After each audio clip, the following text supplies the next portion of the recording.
بالمصطفى بلغ مقاصدنا واغفر لنا ما مضى يا واسع الكرم يا رب بالمصطفى بلغ مقاصدنا واغفر لنا ما مضى يا واسع الكرم محمد Syed الكونين والثقلين.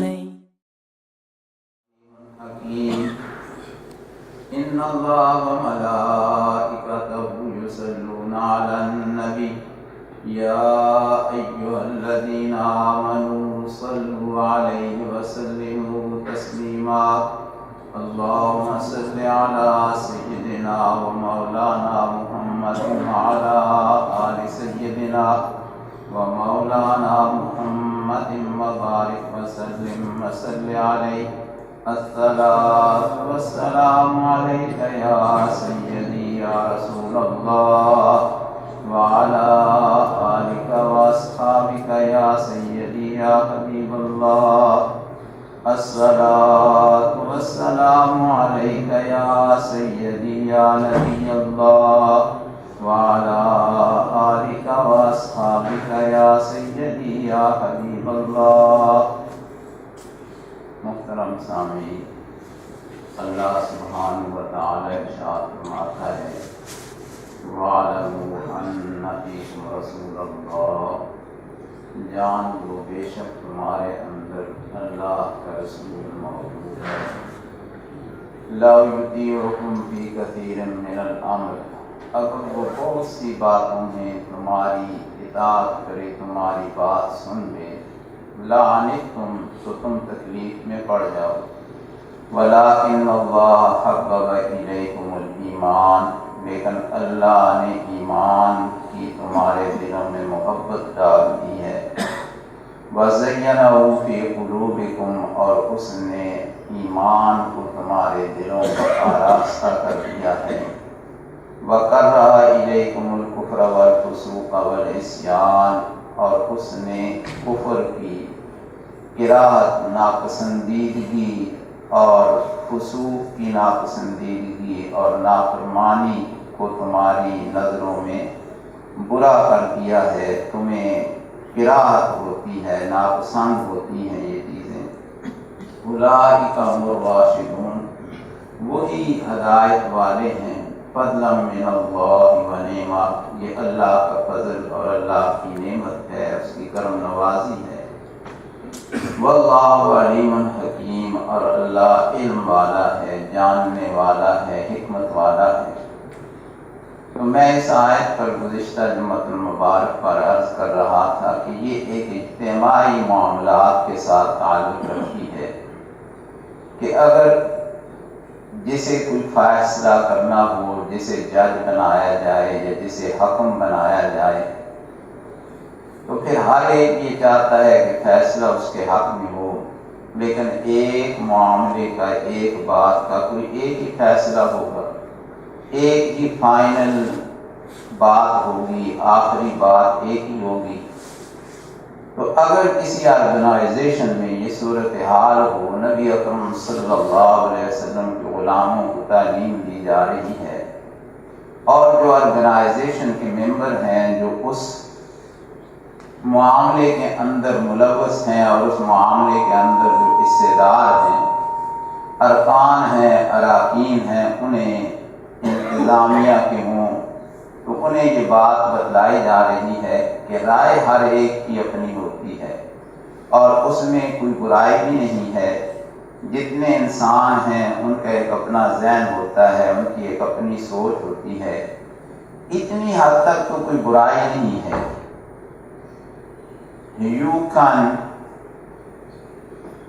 say what you think and that is your right, but having this mentality what I said, that be final decision, that be taken, and other all views are nothing and they be refused, they be rejected, that is not right thought, that is not right way of thinking, and that is not solution. کہ ہر ایک یہ کہے کہ میری بات جو ہے وہ آخری بات ہے اور میری بات ہی حق ہے. یہ جتنے اختلاف آپ دیکھتے ہیں، یہ جتنی بھی پریشانیاں دیکھتے ہیں، یہ اسی وجہ سے ہوتا ہے کہ کوئی آدمی جو ہے وہ اس بات پر آمادہ نہیں ہوتا کہ دوسرے کی بات سنے یا دوسرے کی بات کو کوئی اہمیت دے. No importance at all of other views. کہ اس کے خیال بھی کوئی آدمی سمجھ ہی نہیں رہا، بات کے معاملے کے تہ تک پہنچ ہی نہیں رہا. تو نبی اکرم صلی اللہ علیہ وسلم کا تو خاص اللہ کے ساتھ تعلق ہے، لیکن اس وقت بھی ایسے حالات پیش آتے تھے کہ مختلف صحابہ کی مختلف رائے ہوتی تھی. نبی اکرم صلی اللہ علیہ وسلم اگر ہر ایک کی بات مان لیں تو پھر تو کوئی فیصلہ ہو ہی نہیں سکتا، کوئی بات جو ہے وہ آخر تک پہنچ ہی نہیں سکتی. اور اس سے ہمیں یہ سمجھنا چاہیے، جو بھی دینی لوگ ہوتے ہیں، دین کے ساتھ جن کا ایک تعلق ہوتا ہے، کہ فیصلہ اگر نہ ہو تو نقصان کس کا ہوتا ہے؟ معاشرے کا. اگر کمیٹی کے اراکین اگر وہ فیصلہ نہیں کر پائیں گے تو نقصان کس کا ہوگا؟ کمیونٹی کا.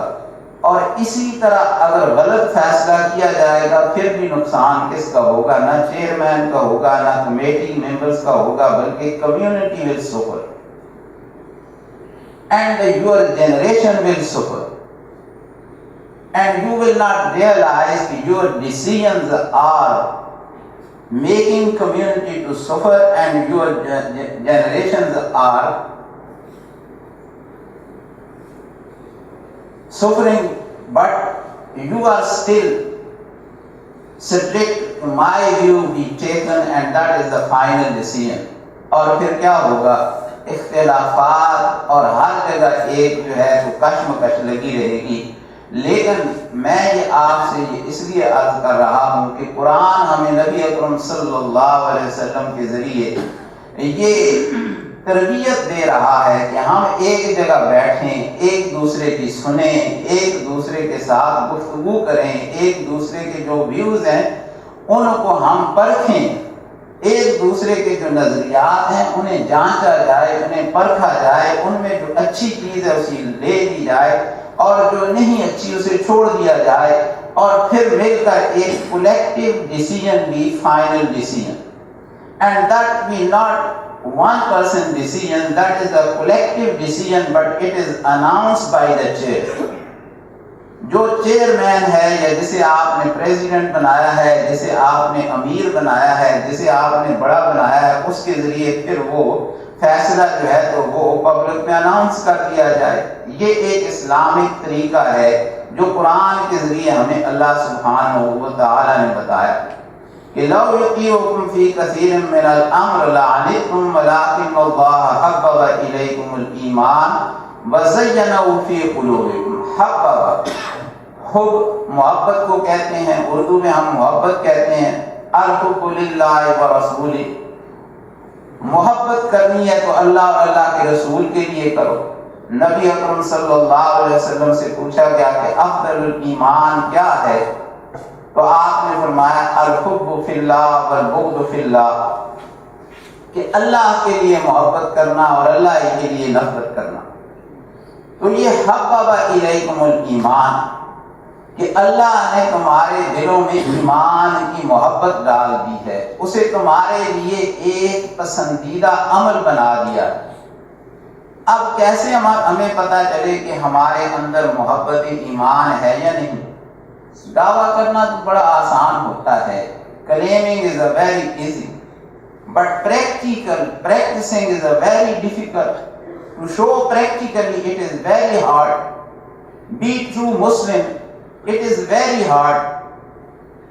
Because of this, Allama Iqbal says to make him La ilaha illallah, کہ جب میں لا الہ الا اللہ کہتا ہوں تو میں کہاں پوچھتا ہوں کہ میں اللہ سے کیا وعدہ کر رہا ہوں، کیا میں اللہ کے ساتھ اقرار کر رہا ہوں کہ تیرے سوا کوئی معبود نہیں ہے. تو اللہ تو کہتا ہے قرآن کے اندر ارائیت من اتخذ الہہ ہوا. Have you not seen those people? They made their desires like a god. are worshipping their desires, they are dying behind their desires, and they are taking their desires like a god, that always they fulfill them and they ignore every other things. تو اللہ تو یہ کہتا ہے کہ خواہش کو بھی خدا بنا لیتے ہیں. تو علامہ اقبال یہ کہتا ہے کہ جب لا الہ الا اللہ کہتا ہوں تو کانپ جاتا ہوں, ڈر جاتا ہوں, لرز جاتا ہوں, خوف سے میرا رونگٹا کھڑا ہو جاتا ہے, بار بار جسم پر کھڑا ہو جاتا ہے کہ میں اللہ سے کہہ رہا ہوں کہ میں تیرے علاوہ کسی کو معبود نہیں مانتا, اور پھر میرا عمل کچھ اور ہوتا ہے. تو ہم کیسے یہ جانیں گے؟ تو آئیے نبی اکرم صلی اللہ علیہ وسلم کے پاس چلتے ہیں, عرض کرتے ہیں یا رسول اللہ, یا حبیب اللہ, کیسے ہمیں پتہ چلے گا کہ ایمان کی ہمیں محبت حاصل ہے یا ایمان کی محبت ہمارے دلوں میں ہے؟ نبی اکرم صلی اللہ علیہ وسلم جواب دیتے ہیں, سنیے اسے. listen to answer, it is given by Prophet صلی اللہ علیہ وسلم. ثلاث من کن فیہ وجد حلاوت الایمان, کہ 3 چیزیں جس شخص کے اندر پائی جاتی ہیں اسے ایمان کی مٹھاس حاصل ہو جاتی ہے. How many things? Only 3 things.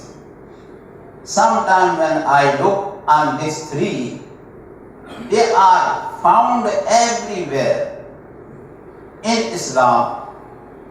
جب آپ اسے دیکھیں گے کبھی جو ہے تو وقت ملے تو پھر ایک میرا آرٹیکل ہے کہ how do you budget Islamically, کہ اسلام کے طور پر آپ بجٹ کیسے بنائیں, کہ اسلام کی کیا تعلیمات ہیں. تو اس میں بھی یہی ہے کہ 3 کا عدد اس میں پایا جاتا ہے. ایک مثال میں دوں, آپ کا پیٹ جو ہے اسے بھی رسول اللہ نے 3 حصوں میں تقسیم فرمایا. آپ نے فرمایا کہ ایک حصہ کھانا کھاؤ, ایک حصہ پانی پیو, اور ایک حصہ ہوا کے لیے رہنے دو. This is budget for your stomach, for your belly. اب یہ ہو کہ oh I am bloated after eating, because we are overeating. ہمارے کھانے کا کوئی حساب تو نہیں ہوتا, بس مل جائے تو کھاتے رہو, کوئی اس کی انتہا تو ہوتی نہیں ہے. لیکن نبی اکرم صلی اللہ علیہ وسلم نے فرمایا, رات کو آپ نے اسی طرح تقسیم کیا. آپ نے فرمایا رات کا ایک حصہ سونے کے لیے ہے, ایک حصہ عبادت کے لیے ہے, اور ایک حصہ گھر والوں کے لیے. تو یہی یہاں پر بھی نبی اکرم صلی اللہ علیہ وسلم نے فرمایا کہ ثلاث من کن فیہ وجد حلاوت الایمان, کہ جس شخص کے اندر 3 چیزیں پائی جائیں تو اسے اللہ ایمان کی لذت عطا فرما دیتا ہے, ایمان کی مٹھاس اسے مل جاتی ہے, ایمان کی اسے قدر نصیب ہو جاتی ہے, ایمان کا اسے شکر کرنا حاصل ہو جاتا ہے. پہلی چیز کیا ہے؟ من کان اللہ ورسولہ احب الیہ مما سواہما. The first thing is he loves Allah and his messenger more than anything else. سب سے پہلی چیز یہ ہے کہ وہ اللہ اور اللہ کے رسول کے ساتھ سب سے زیادہ محبت کرتا ہے. اب سب سے زیادہ اللہ اور اللہ کے رسول کے ساتھ محبت کی, اس کے بعد بے شمار محبتیں ہوتی ہیں. انسان اپنے بچوں سے محبت کرتا ہے, انسان اپنے دوستوں سے محبت کرتا ہے, انسان اپنے والدین سے محبت کرتا ہے, انسان اپنے معاشرے سے محبت کرتا ہے, انسان اپنے گھر سے محبت کرتا ہے, انسان جہاں رہتا ہے اس وطن سے محبت کرتا ہے. انسان بے شمار محبتوں میں مبتلا ہوتا ہے ایک ہی وقت میں. لیکن اللہ سبحانہ و تعالی یہ نہیں کہتا کہ میرے ساتھ محبت کرتے ہو تو میرے رسول سے محبت نہ کرو, اپنے بال بچوں سے محبت نہ کرو, اپنے مال سے محبت نہ کرو, اپنے وطن سے محبت نہ کرو, اپنے والدین سے محبت نہ کرو.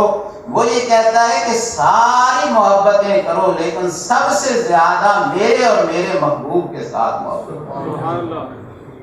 جب لیول آئے, when there is a test, when there is a trial, your love shows کہ you love Prophet sallallahu alaihi wasallam and Allah subhanahu wa ta'ala more than anything else.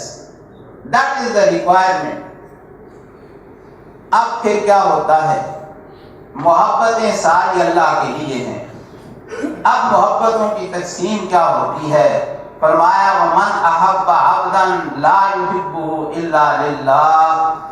اگر تو والدین سے محبت کرتا ہے تو اس لیے کر کہ اللہ نے تجھے والدین عطا فرمائے. اپنی بیوی سے محبت کرتا ہے تو اس لیے کر کہ اللہ نے تجھے حلال بیوی عطا فرمائی ہے. اگر تو اپنے بچوں سے محبت کرتا ہے تو اس لیے کر کہ تو اللہ کا حکم سمجھ کر ان کی تو تربیت کر رہا ہے اور اللہ نے یہ نعمتیں تجھے عطا فرمائی. تو اصل محبت اللہ کی ہے, اللہ کے رسول کی ہے.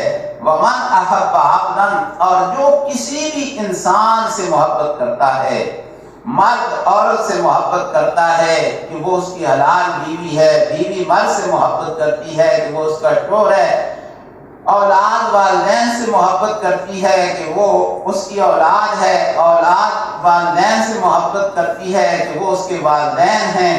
جہاں بھی دوست سے محبت کرتا ہے تو اس لیے کرتا ہے کہ یہ سارے کے سارے اللہ کی مخلوق ہیں, اور میرے آقا نے فرمایا جو اللہ کی مخلوق کے ساتھ رحم نہیں کرتا اللہ اس پر رحم نہیں فرماتا. الخلق عیال اللہ, یہ ساری کی ساری مخلوق اللہ کا کنبہ ہے, اور جو ان سے محبت نہیں کرتا, جو ان پر رحم نہیں کرتا, اللہ بھی اس پر رحم نہیں کرتا. من احب عبدا, کہ جو کسی کے ساتھ بھی محبت کرتا ہے, لا یحبہ الا اللہ, وہ اس کے ساتھ محبت نہیں کرتا مگر اس لیے کہ وہ اللہ کے لیے اس سے محبت کرتا ہے. استاد سے شاگرد محبت کرتا ہے تو اسی لیے کرتا ہے کہ اللہ نے اس کے حقوق بتائے ہیں. وَمَن يَكْرَهُ أَن يَعُودَ فِي الْكُفْرِ بَعْدَ أَنْ أَنْقَذَهُ اللَّهُ مِنْهُ كَمَا يَكْرَهُ أَن يُلْقَىٰ فِي النَّارِ, اور جو ناپسند کرتا ہے, محبت کا معاملہ ہے, نفرت کا معاملہ ہے, کہ جو ناپسند کرتا ہے وَكَرَّهَ إِلَيْكُمُ الْكُفْرَ وَالْفُسُوقَ وَالْعِصْيَانَ, یہ اللہ سبحانہ و تعالی نے فرمایا کہ اللہ نے ناپسندیدہ بنا دیا ہے کفر کو تمہارے دلوں میں, فسق کو تمہارے دلوں میں, اور عصیان کو تمہارے دلوں میں. اور نبی اکرم صلی اللہ علیہ وسلم اب بندے کی بات کرتے ہیں کہ وہ بندہ ناپسند کرتا ہے کفر. کفر از a last level of the hatred, نافرمانی کا, کہ اللہ کی نافرمانی اور نفرت جو ہے, انسان جب کفر سے نفرت کرتا ہے تو پھر وہ اسے ناپسند کرتا ہے.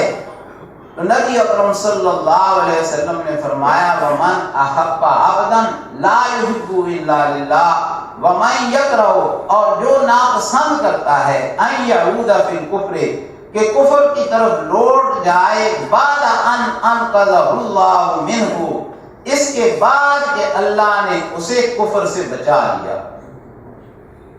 یہ میں جو مومن بنا ہوا ہوں تو اس میں میرا کوئی عمل دخل نہیں ہے. یہ کیوں ہے کہ اللہ نے مجھے یہ نعمت عطا فرما دی. I didn't pay for it,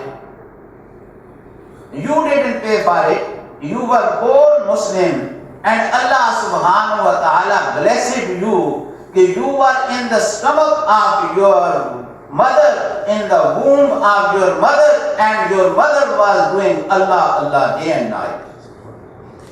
تمہاری ماں جو ہے وہ صبح و شام اللہ کو پکارا کرتی تھی, تمہارے گھر میں ہر وقت اللہ اللہ ہوا کرتی تھی, اللہ اللہ ہوا کرتا تھا. اس لیے اللہ نے تم پر یہ انعام کیا ہے کہ تمہارے پیدا ہونے سے بھی پہلے تمہیں ایمان عطا فرما دیا.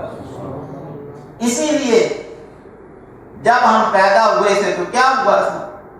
This was the first action. Everyone was asking if anybody is available to do azan in the ear of the child. ہر ایک کیا کہہ رہا تھا؟ یہی تو کہہ رہا تھا. یہ دیکھو یہ ایک بہت حسین ابتدا ہے مسلمان کی زندگی کی کہ ہر ایک کیا کہتا ہے؟ یہ نہیں کہتا کہ یہ کرو وہ کرو، ہر ایک یہ کہتا ہے کہ آؤ اسے میرے اللہ کا نام سنا دو. کتنی بڑی بات کہ آؤ اسے میرے اللہ کا نام سنا دو جو اذان ہو رہی. يا ربي بالمصطفى بلغ مقاصدنا واغفر لنا ما مضى يا واسع الكرم. يا ربي بالمصطفى بلغ مقاصدنا واغفر لنا ما مضى يا واسع الكرم. محمد سيد الكونين والثقلين والفريقين من عرب ومن عجم. محمد سيد الكونين والثقلين والفريقين من عرب ومن عجم. يا ربي بالمصطفى بلغ مقاصدنا واغفر لنا ما مضى يا واسع الكرم. يا ربي بالمصطفى بلغ مقاصدنا واغفر لنا ما مضى يا واسع الكرم. هو الحبيب الذي ترجى شفاعته لكل هول من الأهوال مقتحم. هو الحبيب الذي ترجى شفاعته لكل هول من الأهوال مقتحم. يا ربي بالمصطفى بلغ مقاصدنا واغفر لنا ما مضى يا واسع الكرم. يا ربي بالمصطفى بلغ مقاصدنا واغفر لنا ما مضى يا واسع الكرم. فاق النبيين في خلق وفي خلق ولم يدانوه في علم ولا كرم. فاق النبيين في خلق وفي خلق ولم يدانوه في علم ولا كرم. يا ربي بالمصطفى بلغ مقاصدنا